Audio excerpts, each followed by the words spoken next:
অভিনেত্রী রুকাইয়া জাহান চমক সম্প্রতি তার ফেসবুক স্ট্যাটাসে একটি শক্তিশালী মন্তব্য করেছেন। তিনি বলেছেন, যারা ভয় দেখানোর চেষ্টা করছেন তারা ঘুমের ওষুধ খেয়ে ঘুম দেন।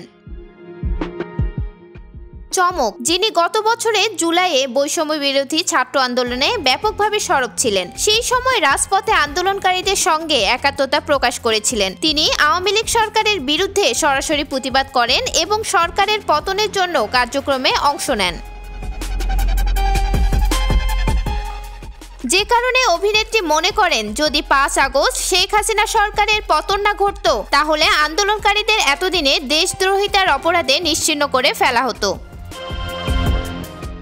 শুক্রবার এক ফেসবুক স্ট্যাটাসে এমনটা মন্তব্য করেন চমক, যেখানে তিনি আওয়ামী সমর্থকদের সরাসরি সতর্ক করেন।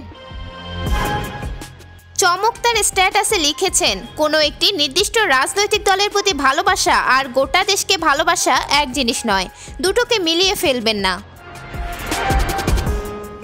অভিনেত্রী লেখেন, স্বৈরাচার সরকার 5 আগস্ট পতন না হলে আমরা যারা আন্দোলনে নেমেছিলাম তাদের দেশদ্রোহিতার অপরাধে এতদিনে নিশ্চিহ্ন করে ফেলতেন। সেই ভয় জেনেও আমরা নেমেছিলাম রাস্তায়, তাই জীবনের ভয় আমরা করি না।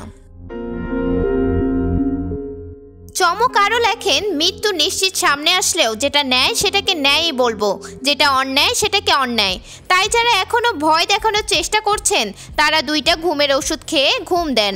নিজেরা মুরগির ন্যায় প্রাণ বাঁচিয়ে আজীবন বিড়ালের ন্যায় বেঁচে থাকুন। আমরা বাঘের ন্যায় একদিন বেঁচে থাকতে পারলেও গর্বিত।